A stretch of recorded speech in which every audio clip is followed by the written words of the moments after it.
Hello everyone, Radhe Radhe. Welcome to Edu Hindi classes.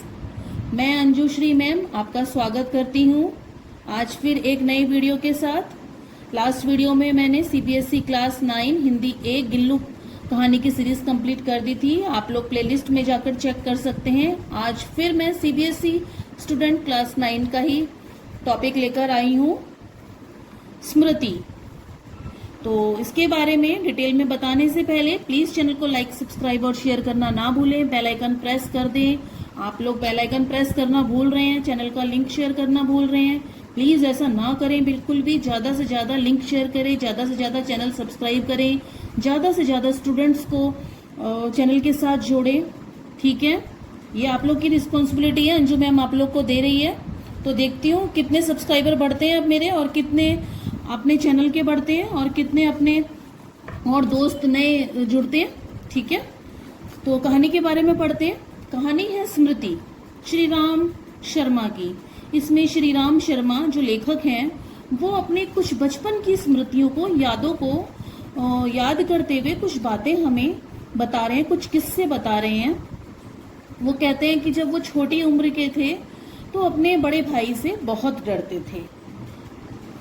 तो एक बार वो बाहर खेल रहे होते हैं, जैसे अमूमन सभी बच्चे बाहर खेलते हैं, तो उनके भाई का कॉल आता है, बड़े भाई का।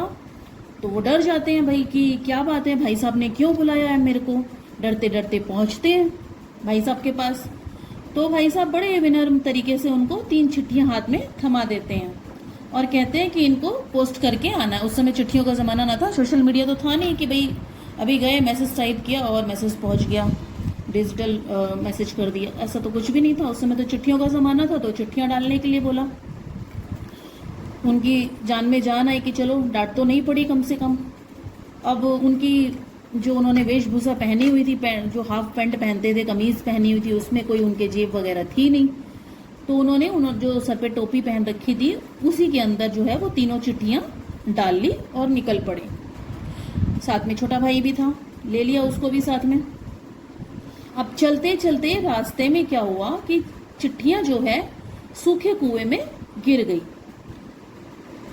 वो चिट्ठियां सूखे कुएं में कैसे गिरी, उन्होंने उन चिट्ठियों को सूखे कुएं से कैसे निकाला, ये हम सभी इस कहानी में आगे पढ़ेंगे। तो शुरू करते हैं श्री राम शर्मा द्वारा स्वयं लिखित कहानी स्मृति। तो शुरू करने से पहले प्लीज चैनल को लाइक, सब्सक्राइब और शेयर करना ना भूलें। बेल आइकन प्रेस कर दें। कहानी लेते हैं। सन 1908 ईस्वी की बात है। दिसंबर का आखिर या जनवरी का प्रारंभ होता है, वही नया साल जिसे हम लोग कहते हैं। चिल्ला जाड़ा पड़ रहा था। चिल्ला जाड़ा मतलब भयंकर गर्मी, कड़ी सर्दी पड़ रही थी। सॉरी, गर्मी बोल दिया मैंने। चिल्ला जाड़ा मतलब कड़ी सर्दी पड़ रही थी, भयंकर सर्दी पड़ रही थी। 2-4 दिन पूर्व कुछ बूंदाबांदी हो गई थी, इसलिए शीत की भयंकरता और भी बढ़ गई थी। शीत मतलब ठंड की जो भयंकर, जो आप लोग के दिल्ली में बोल दो, राजस्थान में बोल दो अपने, और ये जगह सब पंजाब बोल दो, यहाँ पे जो ठंड पड़ती है बस वही ठंड पड़ रही थी। सायकाल के 3:30 या 4 बजे होंगे। कई साथियों के साथ मैं झरबेरी के बेर तोड़ तोड़ कर खा रहा था कि गांव के पास से एक आदमी ने जोर से पुकारा कि तुम्हारे भाई बुला रहे हैं, शीघ्र ही घर लौट जाओ। मैं घर को चलने लगा, साथ में छोटा भाई भी था। भाई साहब की मार का डर था, इसलिए सहमा हुआ चला जाता था। समझ में नहीं आता था कि कौन सा कसूर बन पड़ा है। डरते डरते घर में घुसा। उसमें उनके दिमाग में ये था कि मैंने ऐसी भैया कौन सी गलती कर दी कि भाई साहब ने बुला लिया, अब तो लगता है आज डंडे पड़ेंगे। आशंका थी कि बेर खाने के अपराध में ही तो पेशी ना हो, पर आंगन में भाई साहब का पत्र लिखते पाया। पत्र यानी चिट्ठी लिखते पाया। अब पिटने का भय दूर हुआ। हमें देखकर भाई साहब ने कहा, इन पत्रों को ले जाकर मक्खनपुर डाकखाने में डाला। तेजी से जाना जिसमें शाम की डाक में चिट्ठियां निकल जाए, ये बड़ी जरूरी है। शाम के वक्त में डाकिया जो है लेटर बॉक्स में से सारी चिट्ठियां कलेक्ट करके और फिर निकाल कर लिख के जाता है, फिर जहां जहां उनको पहुंचाना होता है वहां के लिए आगे की गंतव्य शुरू होता है, कार्य शुरू होता है। जाड़े के दिन थे ही जिस पर हवा के प्रकोप से कपकपी लग रही थी। हवा मज्जा तक ठिठुर रही थी। मज्जा मतलब हड्डी के अंदर का जो मुलायम मांस होता है, सॉफ्ट सा मांस होता है, मतलब उसकी भी उनकी हवा निकल गई थी। इसलिए हमने कानों को धोती से बांधा। माँ ने भुंजाने के लिए थोड़े चने तक धोती में बांध दिए थे। भुंजाने मतलब भुने हुए चने, भुने हुए चने होते हैं ना, वो बांध दिए थे। हम दोनों भाई अपना अपना डंडा लेकर घर से निकल पड़े। उस समय उस बबूल के डंडे से जितना मोह था उतना इस उम्र में राइफल से भी नहीं था, क्योंकि वो उनका सेफ्टी गार्ड था ना डंडा। मेरा डंडा अनेक सांपों के लिए नारायण वाहन हो चुका था।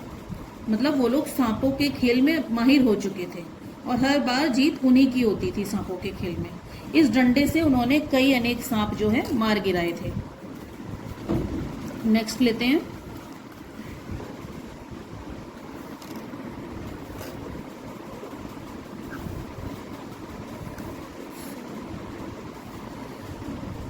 मक्खनपुर के स्कूल और गांव के बीच पड़ने वाले आम के पेड़ों से प्रतिवर्ष उससे आम झुरे जाते थे। झुरे मतलब तोड़े जाते थे। इस कारण वह मुखडंडा सजीव सा प्रतीत होता था, क्योंकि जब वो आम तोड़ता था डंडा तो ऐसा लगता था उसके अंदर कोई आत्मा घुसी हुई है कि वो उनके लिए भैया आम तोड़ रहा है। प्रसन्नवत खुशी के मारे हम दोनों मक्खनपुर की ओर तेजी से बढ़ने लगे। चिट्ठियों को मैंने टोपी में रख लिया क्योंकि कुर्ते में जेबें न थी। हम दोनों उछलते कूदते एक ही सांस में गांव से 4 फलांग दूर उस कुएं के पास गए जिसमें एक अति भयंकर काला सांप पड़ा हुआ था। कुआं कच्चा था और 24 हाथ गहरा था। उसमें पानी न था, सूखा कुआं था। उसमें न जाने सांप कैसे गिर गया था।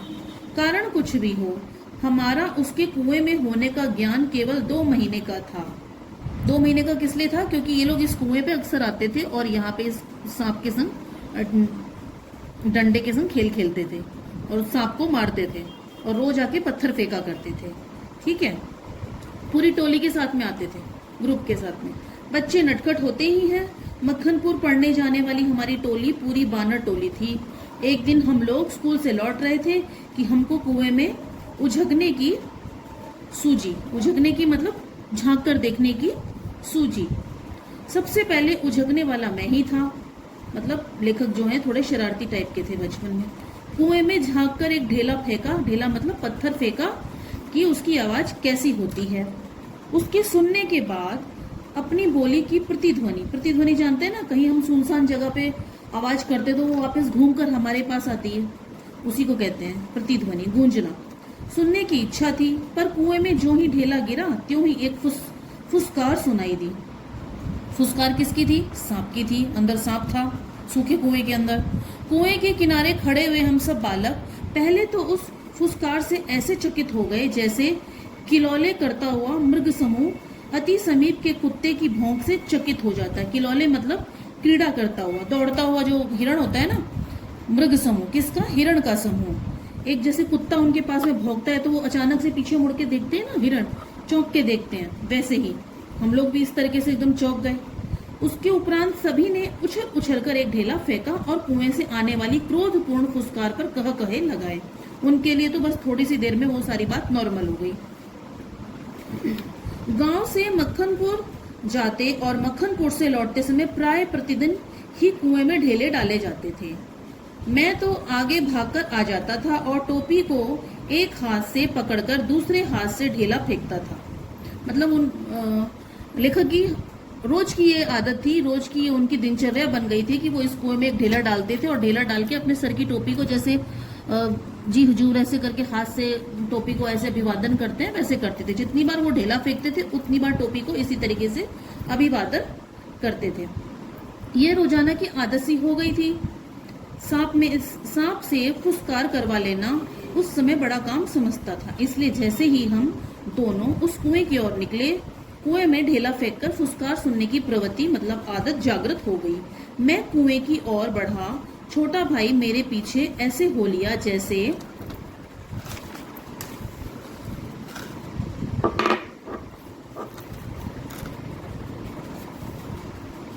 मृगशावक के पीछे छोटा मृगशावक हो लेता है। मृगशावक किसे कहते हैं? हिरण का बच्चा के पीछे एक छोटा हिरण का बच्चा एक ग्रुप में बना के चलते हैं ना, वैसे हो लेता है। कुएं के किनारे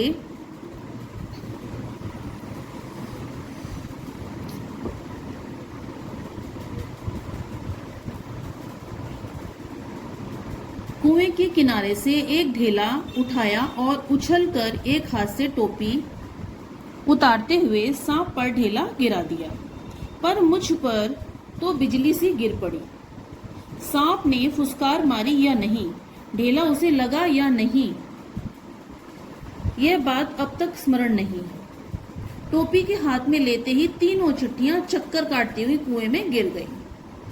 अकस्मात जैसे ही घास चढ़ते हुए हिरण की आत्मा गोली से हत होने पर निकल जाती है और वह तड़पता रह जाता है, उसी भांति वे चिट्ठियां क्या टोपी से निकल गई, मेरी तो जान निकल गई। अब उनकी हवा निकल गई कि अब क्या होगा। अब उन ना तो वो चिट्ठियां जो है झूठ बोल सकते हैं और ना ही वो चिट्ठियां निकाले कैसे, उनकी तो जान आफत में आ गई है बिल्कुल एकदम।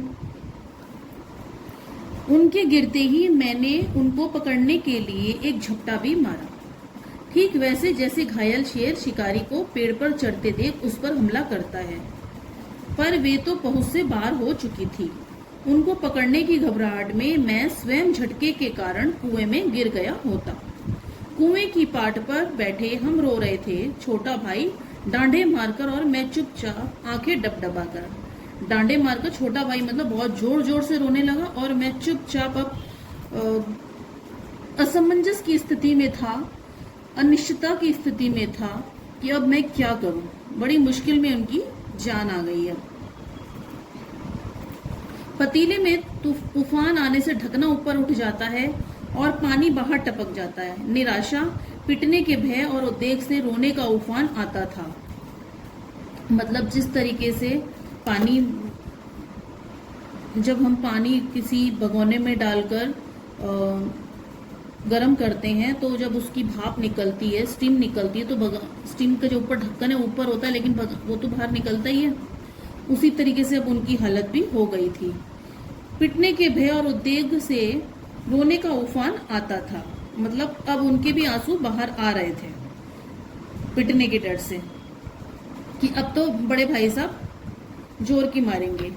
पलकों के ढकने भीतरी भावों को रोकने का प्रयत्न करते थे। जिस तरीके से भगोना जो है उस पानी को रोकने की कोशिश करता है, उसी तरीके से वो आंसू रोकने की कोशिश कर रहे थे, लेकिन पलकें हैं कि रोक नहीं पा रही थी उन आंसुओं को। पर कपोलों पर आंसू भुलक ही जाते थे। कपोल मतलब गालों पर। माँ की गोद की याद आती थी। अब उन्हें सब पुराना पिछड़ा सब याद आने लग गया। उनको अपनी माँ भी याद आ गई कि जी चाहता था कि माँ आकर छाती से लगा ले और लाड प्यार करके कह दे कि कोई बात नहीं, चिट्ठियां फिर लिख ली जाएगी। तबीयत करती थी कि कुएं में बहुत सी मिट्टी डाल दी जाए और घर जाकर कह दिया जाए कि चिट्ठी डाल आए हैं। माँ तो ऐसे समय में ही याद आती है। पर उस समय मैं झूठ बोलना जानता ही ना था। घर लौटकर सच बोलने पर रुई की तरफ धुनाई होती। जिस तरीके से बिस्तर में रुई डालने वाले भरने वाले जो होते हैं वो रुई की धुनाई कर करके अच्छे से फिर बिस्तर भरते हैं ना, वैसे अब इनको लग रहा था कि हमारे भी खूब अच्छे से धुनाई होने वाली है। मार के ख्याल से शरीर ही नहीं मन भी काम जाता था। सच बोलकर पिटने के भावी भय और झूठ बोलकर चिट्ठियों के ना पहुंचने की जिम्मेदारी के बोझ से दबा मैं बैठा सिसक रहा था। इसी सोच विचार में 15 मिनट होने को आए। देर हो रही थी और उधर दिन का बुढ़ापा बढ़ता जाता था। कहीं भाग जाने को तबीयत करती थी और पिटने का भय और जिम्मेदारी की दुधारी तलवार कलेजे पर फिर रही थी। दुधारी तलवार मतलब अगर चिट्ठियां नहीं निकाल पाए तो मरे और झूठ बोले तो मरे। अब वो उनके सर पे तलवार लटक रही थी।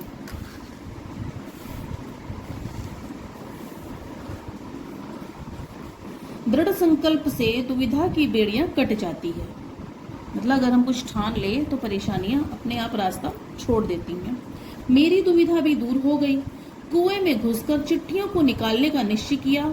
कितना भयंकर निर्णय था, पर जो मरने को तैयार हो उसे क्या। मूर्खता अथवा बुद्धिमानी से किसी काम को करने के लिए कोई मौत का मार्ग ही स्वीकार कर ली, और वह भी जानबूझकर, तो फिर वह अकेला संसार से भिड़ने को तैयार हो जाता है। और फल मतलब उन्हें पता तो है कि ऐसे नहीं तो ऐसे तो मरना ही है, तो यही सही। उसे फल की क्या चिंता, फल तो किसी दूसरी शक्ति पर निर्भर है। उस समय चिट्ठियां निकालने के लिए मैं विषधर मतलब सांप से भिड़ने को तैयार हो गया। पासा फेंक दिया था। मौत का आलिंगन हो अथवा सांप से बचकर दूसरा जन्म, इसकी कोई चिंता ना थी।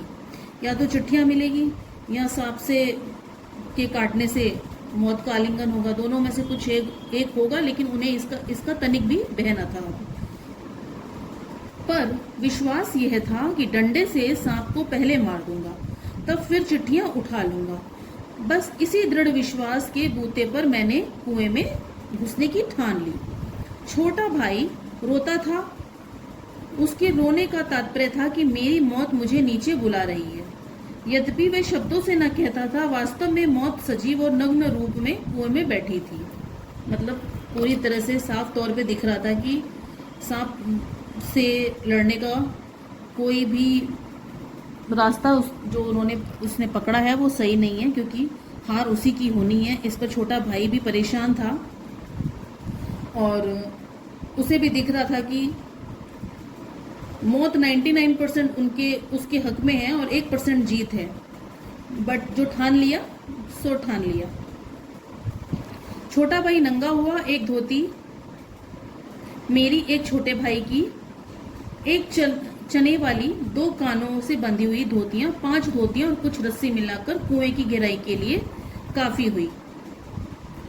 ये जो उसने धोती पहनी हुई थी, भाई ने धोती पहनी हुई थी कि कान पे जो माँ ने जो चने भुंजे हुए जो दिए थे वो सब मिलो के रस्सी वस्सी सब मिलाकर ये इतना तो काफी हो गया कि वो कुएं की गहराई में उतर सकता है।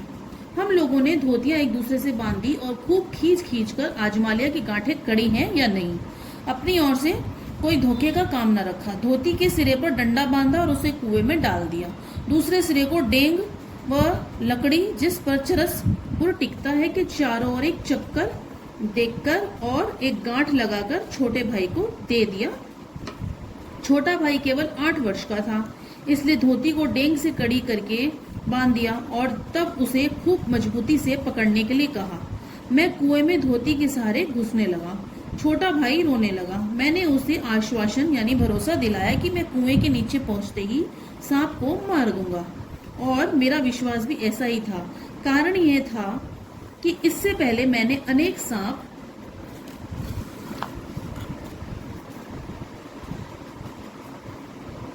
मारे थे, इसलिए कुएं में घुसते समय मुझे सांप का तनिक भी भय न था। उसको मारना मेरे बाएं हाथ का खेल समझता था। मैं बाएं हाथ का खेल समझता था। कुएं के धरातल से जब 4-5 गज रहा हूँगा तब ध्यान से नीचे को देखा। अकल चकरा गई। सांप फैन फैलाए धरातल से एक हाथ ऊपर उठा हुआ लहरा रहा था। पूंछ और पूंछ के समीप का भाग पृथ्वी पर था।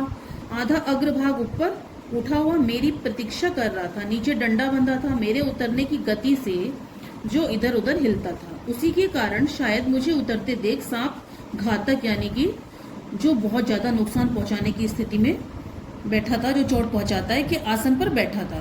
मतलब पूरी एकदम स्टैंड मुद्रा में था, एकदम पोज में था। सपेरा जैसे बीन बजाकर काले सांप को खिलाता और सांप क्रोधित हो फन फैलाकर खड़ा होता है और फुंकार मारकर चोट करता है, ठीक उसी प्रकार सांप तैयार था। उसका प्रतिद्वंदी मतलब दुश्मन मैं उससे कुछ हाथ ऊपर धोती पकड़े लटक रहा था। धोती डेंग से बंधी होने के कारण कुएं के बीचों बीच लटक रही थी और मुझे कुएं के धरातल की परिधि के बीचों बीच ही उतरना था। मतलब एकदम सेंटर पे मुझे उतरना था। उसके माने थे सांप से 1.5-2 फुट गजनई की दूरी पर पैर रखना, और इतनी दूरी पर सांप पैर रखते ही चोट करता। स्मरण रहे, कच्चे कुएं का व्यास बहुत कम होता है, नीचे तो वह 1.5 गज से अधिक होता ही नहीं है। ऐसी दशा में कुएं में मैं सांप से अधिक 4 फुट की दूरी पर ही रह सकता था। बहुत ज्यादा दोनों के बीच में डिफरेंस नहीं था, क्योंकि नीचे की जो कुएं का जो धरातल होता है उसमें जो उसका स्पेस होता है वो बहुत कम होता है। तो एक तरह से दोनों एकदम बिल्कुल आमने सामने हो गए। ठीक है। पर उतरना तो था ही कुएं के बीच में, क्योंकि मेरा साधन बीचों बीच लटक रहा था। ऊपर से लटक कर तो सांप नहीं मारा जा सकता था। उतरना तो था ही, थकावट से ऊपर चढ़ भी नहीं सकता था। अब तक अपने प्रतिद्वंदी को पीठ दिखाने का निश्चय नहीं किया था। यदि ऐसा करता भी तो कुएं के धरातल पर उतरे बिना क्या मैं ऊपर चढ़ सकता था? धीरे धीरे उतरने लगा, एक एक इंच ज्यों त्यों नीचे उतरता जाता, ज्यों ज्यों मेरी एकाग्रचिता बढ़ती चली जाती। ध्यान मतलब एकदम फोकस्ड हो गया वो, बिल्कुल एकदम। मुझे एक सूझी। उसने एक उपाय निकाला। दोनों हाथों से धोती पकड़कर मैंने अपने पैर कुएं के बगल में लगा दिए। दीवार से पैर लगाते ही कुछ मिट्टी, वो जैसे होता है ना कि कुआं जो होता है, कुएं के दीवार पर ऐसे एक पैर ऐसे करके और सामने की तरफ छलांग लगाना, टेक लगाना। उसने वही कोशिश की। नीचे गिरी और सांप के फूं करके उस पर मुंह मारा। मेरे पैर भी दीवार से हट गए और मेरी टांगे कमर से समकोण बनती हुई लटकती रही। पर इससे सांप से दूरी और कुएं की परिधि पर उतरने का ढंग मालूम हो गया। अब इन सब चीजों से उसे इतना तो पता चल गया कि अब उसे करना क्या है। तनिक झूल कर मैंने अपने पैर कुएं की बगल से सटाए और कुछ धक्के के साथ अपने प्रतिद्वंदी के सम्मुख कुएं की दूसरी ओर 1.5 गज पर कुएं के धरातल पर खड़ा हो गया। आंखें चार हुई, एक दूसरे से आंखें टकराई। शायद एक दूसरे को पहचानना। सांप को चक्षुश्रवा भी कहते हैं। चक्षुश्रवा मतलब आंखों से सुनने वाला। सांप के तो कान नहीं होते ना, वो जो भी चीजें करता है आंख से करता है। मैं स्वयं चक्षुश्रवा हो रहा था। उसने भी अपने कान बंद कर दिए थे, तो उसका सारा फोकस आंखों से सांप की तरफ ही था। अन्य इंद्रियों ने मानो सहानुभूति से अपनी शक्ति आंखों को ही दे दी। सांप के फन की ओर मेरी आंखें लगी हुई थी कि वह कब किस और आक्रमण करता। सांप ने मोहिनी सी डाल दी थी। शायद वह मेरे आक्रमण की प्रतीक्षा में था, पर जिस विचार और आशा को लेकर मैंने कुएं में घुसने की ठानी थी, वह तो आकाश कुसुम था। मनुष्य का अनुमान, आकाश कुसुम मतलब सपने जैसा था। मनुष्य का अनुमान और भावी योजनाएं कभी कभी कितनी मिथ्या और उल्टी निकलती हैं। मुझे सांप का साक्षात होते ही अपनी योजना और आशा की असंभवता प्रतीत हो गई। डंडा चलाने के लिए स्थान ही न था। लाठी या डंडा चलाने के लिए काफी स्थान चाहिए जिसमें वे घुमाए जा सके, सांप को डंडे से दबाया जा सके। पर ऐसा करना मानो तोप के मोहरे पर खड़ा होना था। मतलब तोप के मुंह के आगे जाकर ही तोप को गोली चलाना था। सेम वैसा ही उसका हाल हो गया था।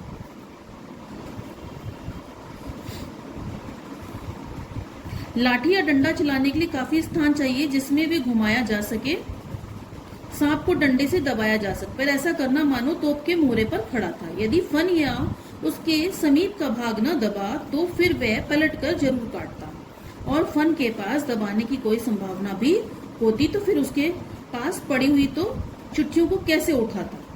उसके पास असमंजस स्थिति हो गई थी। अब वो सांप से बचे या चिट्ठियां उठाएगा तो सांप उसको डस लेगा। तो अब करे तो करे क्या, जान आफत में थी।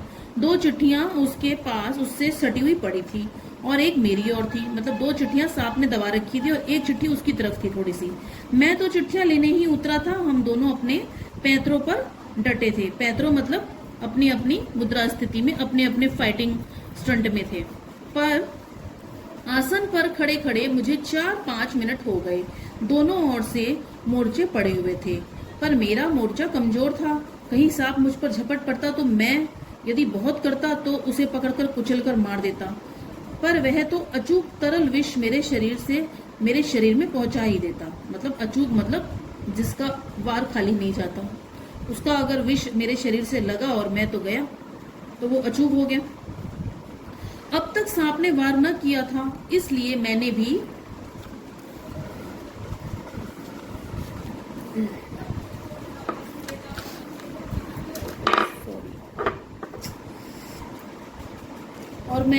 उसे डंडे से दबाने का ख्याल छोड़ दिया।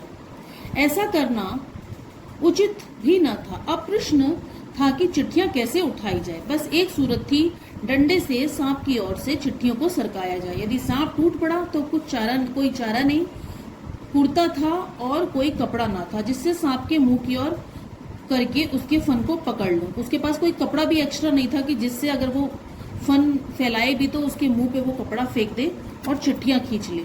मारना या बिल्कुल छेड़खानी ना करना, ये दो मार्ग थे।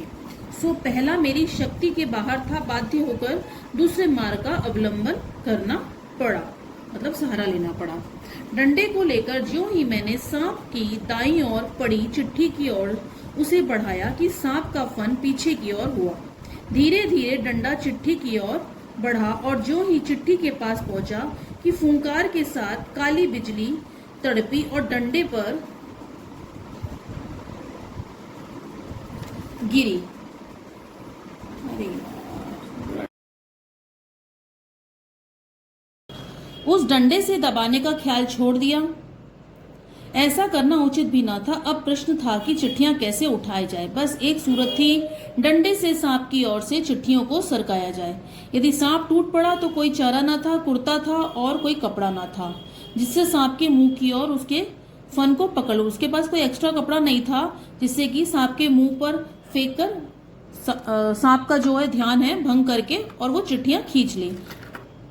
मारना या बिल्कुल छेड़खानी ना करना, ये दो मार्ग थे। सो पहला मेरी शक्ति के बाहर था, बाध्य होकर दूसरे मार्ग का अवलंबन करना पड़ा, उसकी तरफ जाना पड़ा, दूसरे रास्ते का अनुसरण करना पड़ा।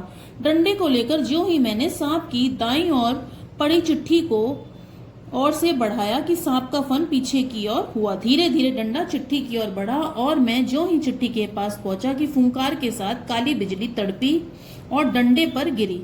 मतलब सांप ने जो है अपना फन मारा और वो डंडे पर लगा। हृदय में कंप हुआ और हाथों ने आज्ञा न मानी। डंडा छूट पड़ा। मैं तो ना मालूम कितना ऊपर उछल गया, जानबूझकर नहीं, यूं ही बिदक कर। उछल कर तो खड़ा हुआ तो देखा डंडे के सिर पर 3-4 स्थानों पर पीव सा कुछ लगा हुआ है। मतलब वो सांप का जो विष था वो डंडों पर जितनी बार उसने आक्रमण किया वो लगा हुआ था, वह विष था। सांप ने मानो अपनी शक्ति का सर्टिफिकेट सामने रख दिया था, पर मैं तो उसकी योग्यता का पहले से ही कायल था। मैं तो मान ही चुका था भाई उनको, उस सर्टिफिकेट की जरूरत न थी। सांप ने लगातार फू फू करके डंडे पर 3-4 चोटें की। वह डंडा पहली बार इस भांति अपमानित हुआ था, ये शायद वह सांप का उपहास कर रहा था। उधर ऊपर फू फू और मेरे उछलने और फिर वहीं धमाके से खड़े होने से छोटे भाई ने समझा कि मेरा कार्य समाप्त हो गया और बंधुत्व का नाता फू फू और धमाके में टूट गया। उसने ख्याल किया कि सांप के काटने से मैं गिर गया। मतलब उसके भाई को लगा कि भाई जो है गया, सांप ने काट लिया है। मेरे कष्ट और विरह के ख्याल से उसके कोमल हृदय को धक्का लगा। भार्त स्नेह, भाई का प्यार के ताने बाने की चोट लगी, उसकी चीख निकल गई। छोटे भाई की आशंका बेजा न थी, पर उस फू और धमाके से मेरा साहस कुछ बढ़ गया। दोबारा फिर उसी प्रकार लिफाफे को उठाने की चेष्टा की। अब की बार सांप ने वार भी किया और डंडे से चिपट भी गया। डंडा हाथ से छूटा तो नहीं,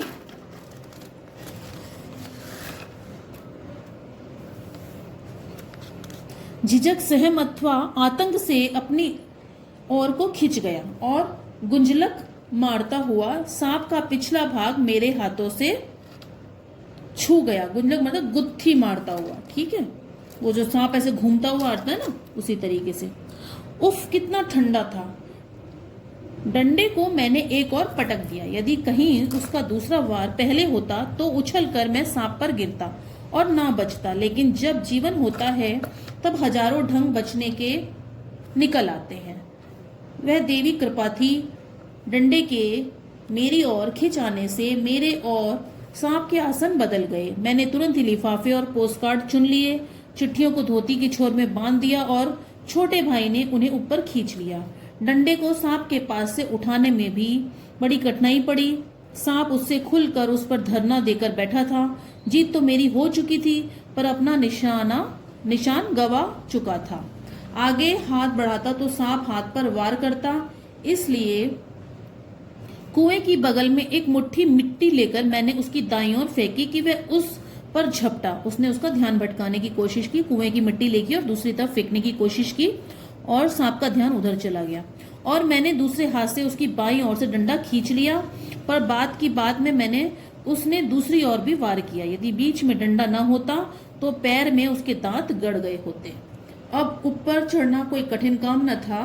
केवल हाथों के सहारे पैरों को बिना कहीं लगाए हुए 36 फीट ऊपर चढ़ना मुझे अब नहीं हो सकता था, क्योंकि वो इतना थक चुका था कि अब उसके लिए वो बड़ी बात तो नहीं थी, लेकिन अब उसके लिए वो बड़ी बात भी थी, क्योंकि वो इतना हैरस हो चुका था। 15-20 फुट बिना पैरों के सहारे केवल हाथों के बल चढ़ने की हिम्मत रखता हूँ, कम ही, अधिक नहीं। पर उस 11 वर्ष की अवस्था में मैं 36 फुट चढ़ा। बाहें भर गई थी, छाती फूल गई थी, धोकनी चल रही थी, पर एक एक इंच सरक सरक कर अपनी भुजाओं के बल में ऊपर चढ़ाया। यदि हाथ छूट जाते तो क्या होता, इसका अनुमान करना कठिन है। ऊपर आकर बेहाल होकर थोड़ी देर तक पड़ा रहा, मतलब जब बाहर निकल गया कुएं से तो जाके बाहर गिर पड़ा।